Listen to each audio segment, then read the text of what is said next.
Depending on who you ask, Joshua Bassett is either a villain or an incredible songwriter who speaks from the heart. I'm not here to determine if he really is a villain. He isn't. I'm here to talk about his newest EP and his New York Times best-selling memoir, Rookie. Welcome to the Music by Mads podcast, the music podcast for mainstream music lovers.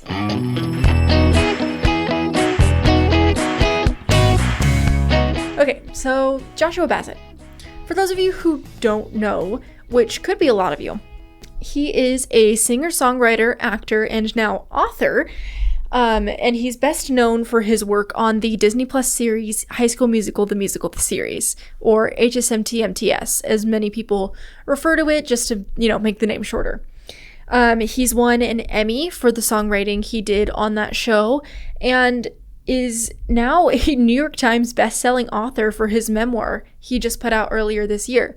I am way late to the party reading this book. I listened to it, but it was very good. I can't wait to talk about it. If none of this rang a bell, he is really best known for his role in the Driver's License drama with Olivia Rodrigo and Sabrina Carpenter. He is the subject of that song and other songs like Because I Liked a Boy by Sabrina Carpenter.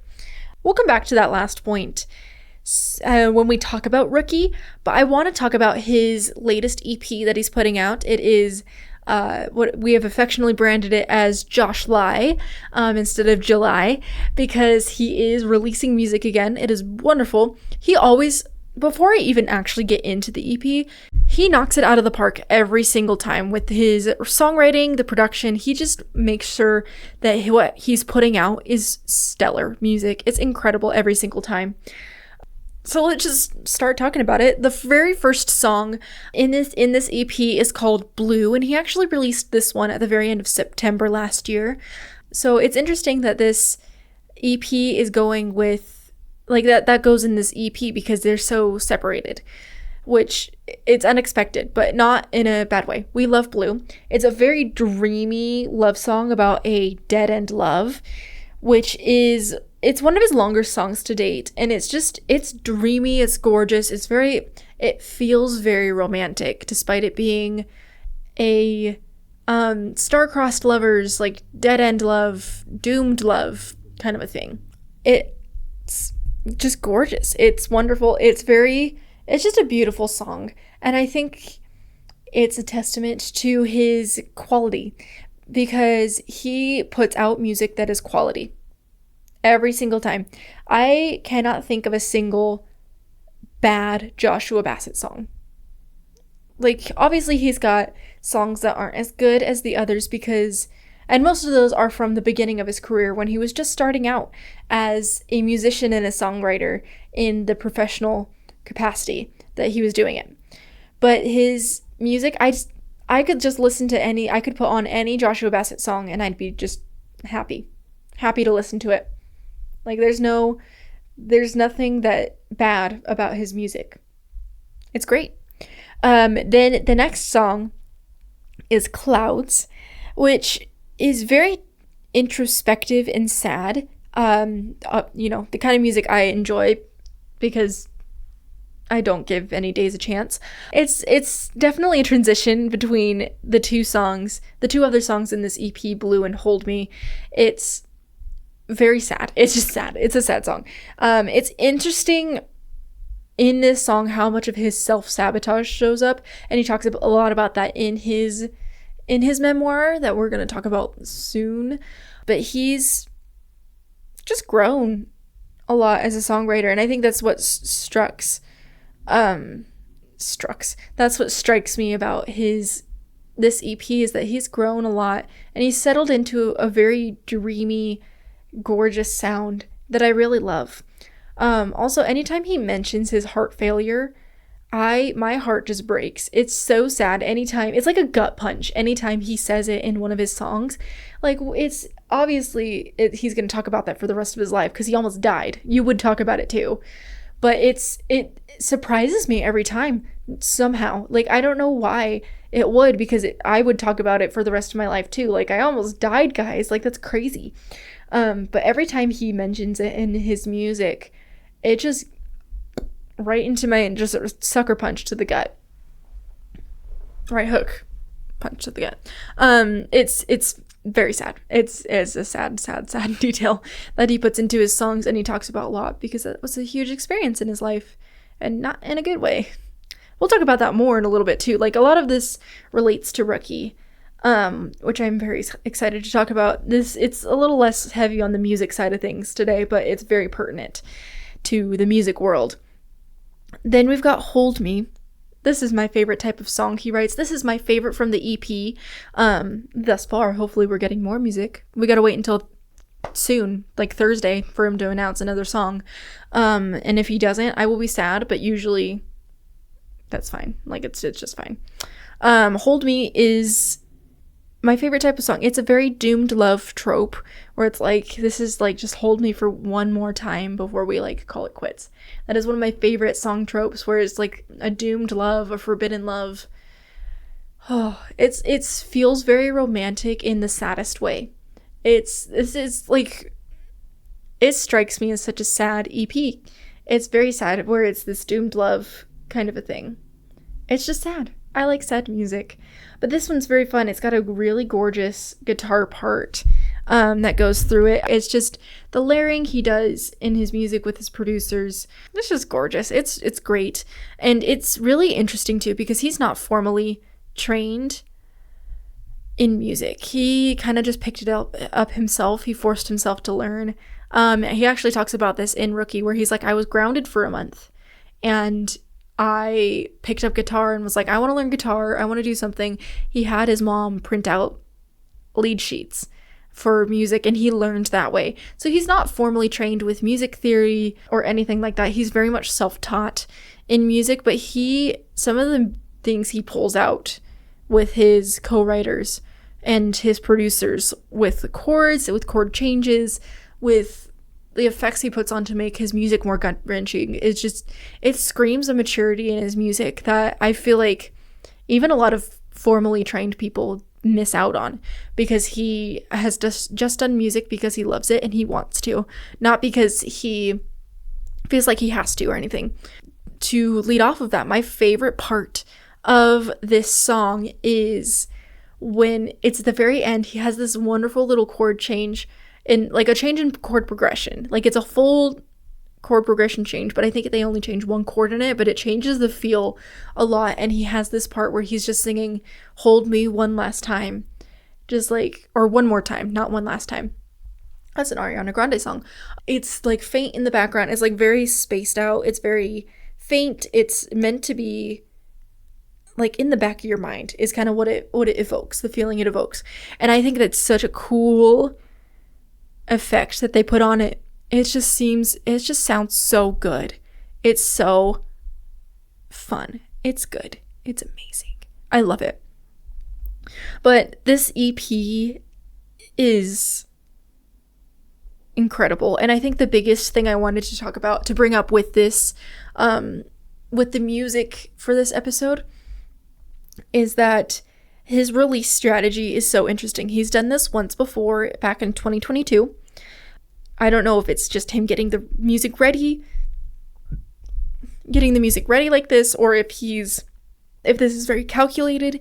Either way, it is one of the most exhilarating things as a fan for your favorite artist just to be like, oh yeah, there's a new song out tonight, and then just like go dark for the next week. Oh yeah, there's another one coming out. Go dark. Oh, here's another one. Go dark again. Oh my gosh, here's another one. And then that's the end.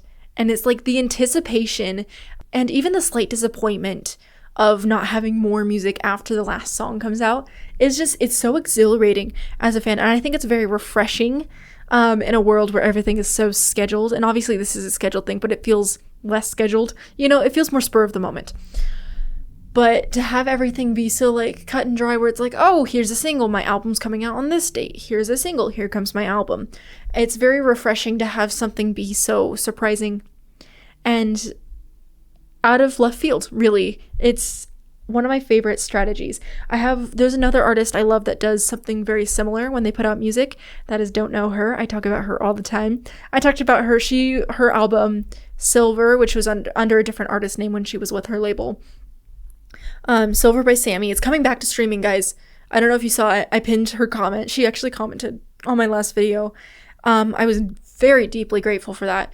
Thank you, Sammy. If you watch this one, I don't I don't think you will, but I really appreciate it. Appreciate that you watched the last one, or at least your bit of it. But she's so phenomenal. Her release strategy for her stuff under Don't Know Her, since she's independent, is just like whenever she wants, and I love that. It makes me very happy that some artists just do whatever the heck they want. Like they do whatever brings them joy, and it makes me so happy because music is supposed to be such a joyful thing. That was kind of an aside part of that, but anyways, I'm looking forward to hopefully another song this week from Joshua Bassett. If another one comes out, check my Instagram and YouTube shorts for my thoughts on that one, because I will do something very in depth on that song if another one comes out. Hopefully another one does, because I do love Joshua Bassett's music, and I'm very happy he's doing music again after such a long time without, well, it wasn't even that long, but like it feels like it's been a long time since we've gotten to experience Joshua Bassett's music again. And I know that's because of a lot of struggles he went through during the time where he was going off and on, which was part of Rookie, which is what we're going to talk about next. This book was very, very heavy, and I am very late to the party. This book came out back in April, I want to say. I should have put that in my notes, and I didn't. It came out in April, and I'm very late because I prefer reading physical copies rather than listening to it. But I was like, I just need to listen to it and read it and have it in my mind. And it was wonderful. He narrated the audiobook himself. It is a very heavy book. I would not recommend it for people who struggle with, trigger warning here for some mentions of things, but who struggle with topics like substance abuse, sexual abuse and harassment, and suicide. I really don't recommend it for people who have triggers for that. He puts trigger warnings in his book, so if you still want to read it and want to skip over the parts that are not great, I think the only one he doesn't have a trigger warning for is substance abuse. Which he doesn't touch on super heavily, not like the other things. I feel like the topics of sexual abuse and harassment and then suicidal ideation were much heavier. They were like, it was a very stark contrast for how deep he went into those compared to his substance abuse. It was very, very sad. Like, I won't lie to you guys. I was very sad listening to it. I knew it was going to be very sad. So I, very much on purpose, was playing Stardew Valley while I was listening to it, because that's, mindless enough once you get far enough in the game. You can relax and, chill out and just kind of go with the flow. So I planned to do that to, kind of take away from the sadness that I would be feeling. It was still very heavy and very sad. So that is my warning. I highly recommend reading it if you feel up for it. But if you don't feel up for it, don't force yourself to. Like, you don't need to read it. It's not a must read. It's not a must push through. Really is one. It's a must read for me, but it's not a must push through if you can't handle that kind of thing. It's a little bit more poetry focused, like entry. It's like kind of journal entry feeling rather than like a full on memoir book kind of thing. It was just 2.5 hours. It's the kind of book that would be like 5 hours long if it was a full book, but it was more entry type. Like some of the pages were very blank from what I've seen online. And the part I did want to focus on out of that 2.5 hours of listening that I did was the driver's license fallout. Because I think that is what most people know him from.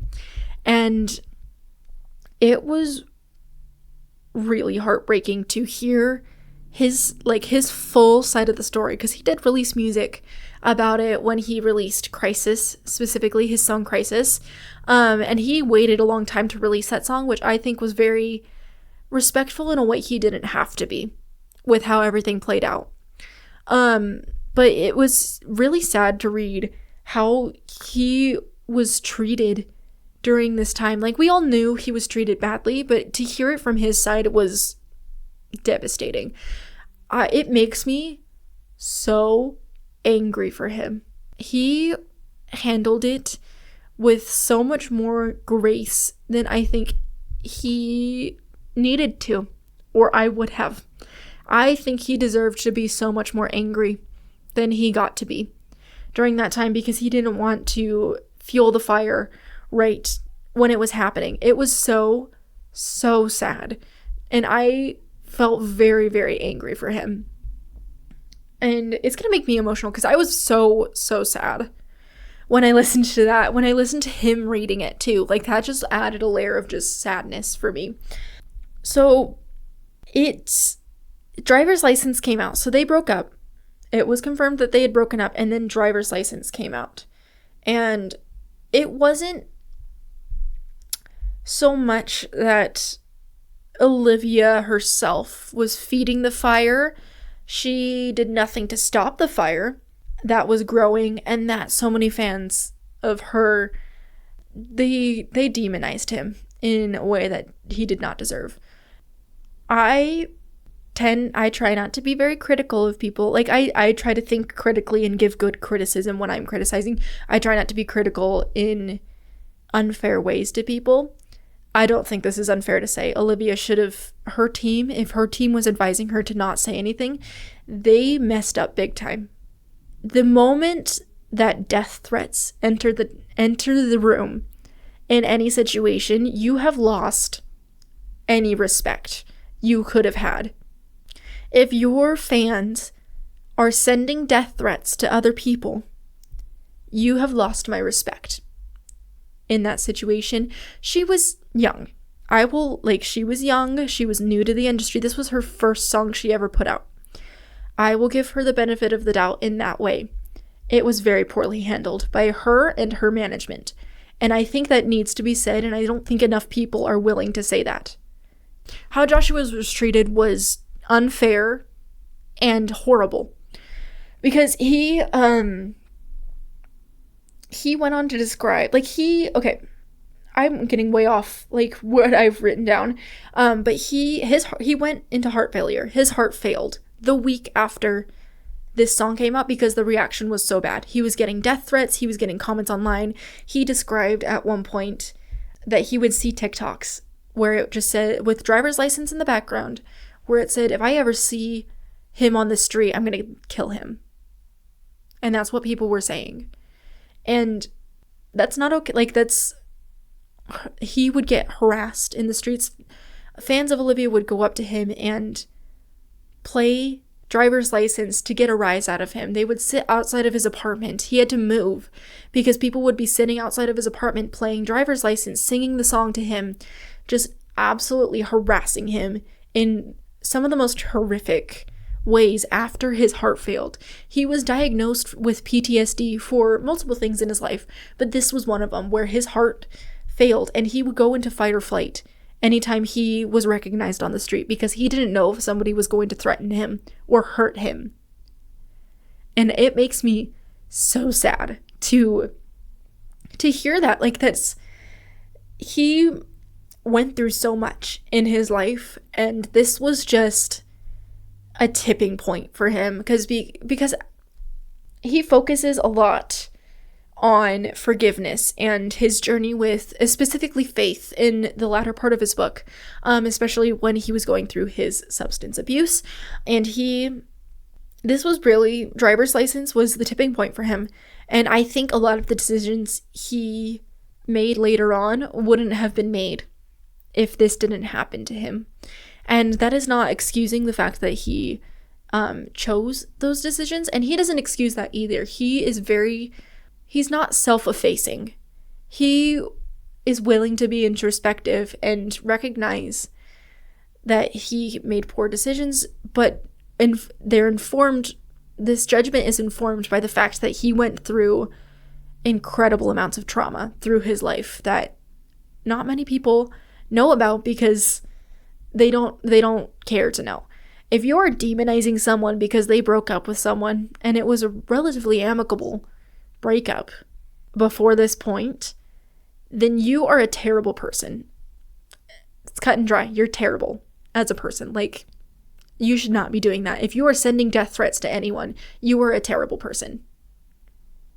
And I think we have grown into a terrible culture of the lack of repercussions for what we post online. I think people need to be more willing to give people repercussions for posting terrible things online. You need to know that there are consequences to your actions, and you need to know that. It makes me so angry and so sad for Joshua and what he went through after reading this book. I was so unbelievably angry and sad for him. So he does, despite all of the heartbreak that is in that album, he talks about his journey with faith and his journey to trying to be a better person, especially when he talks about his Sammy Sundays that he would do, where he would go just buy a bunch of Subway sandwiches, raise some money, buy a bunch of Subway sandwiches, and go feed the homeless in the area he lived in. He tries to be a better person each day. He's very private in his life, and I think that's exactly what he needs in his life, and I admire so much about what he's trying to do in his life to improve himself and the world around him. He is a very admirable person, and I think I don't think much can be said other than he's a good person. He's trying to be better every day, and that is more than what other people have done in less terrible situations than he was in. So, obviously, you can tell I'm a very big fan of Joshua Bassett. I will always be a very big fan of him, and I think he deserves more flowers and more credit where it is very much due. And I have a lot of admiration for him as a person, and I think people need to stop demonizing him, because I still will occasionally see something about driver's license and someone will say something terrible about Joshua. And that's not fair to him. All he did was break up with someone, and it got turned into something terrible for him and for everyone in the situation, because poor Sabrina Carpenter, he describes her as collateral damage throughout the book as well, which is so sad that she got thrown into something because she liked a boy. And that's why she wrote that song. So I think he needs more grace. And I thought the book was fantastic. I gave it 5 stars. I'm not usually into the memoir type of thing. That's not, I'm not a big nonfiction reader just because it's not my thing. I just prefer fiction. This was so enjoyable. It was such a wonderful book, despite how heavy and sad it was. And I think you should go read it, or at least listen to it. If you have Spotify Premium, you have it on Spotify Premium. It's on Audible. It's not that expensive if you want to go buy a copy of it. I want to buy a copy of it. It was a fantastic book. I hope he's in a bit, I'm just going to speak directly to Joshua, Mr. Joshua Bassett, sir. I hope you are in a much better place. It seems like you're in a much better place, but if you're still trying to get to a place where you feel okay, I hope you get there soon, and I hope it continues to get better from there. It feels very unserious to end the podcast with a happy note. It feels like it's drawing away from it, but next week we are talking about Ariana Grande's album that is coming out. I'm very excited to talk about that, and I will see you guys next week.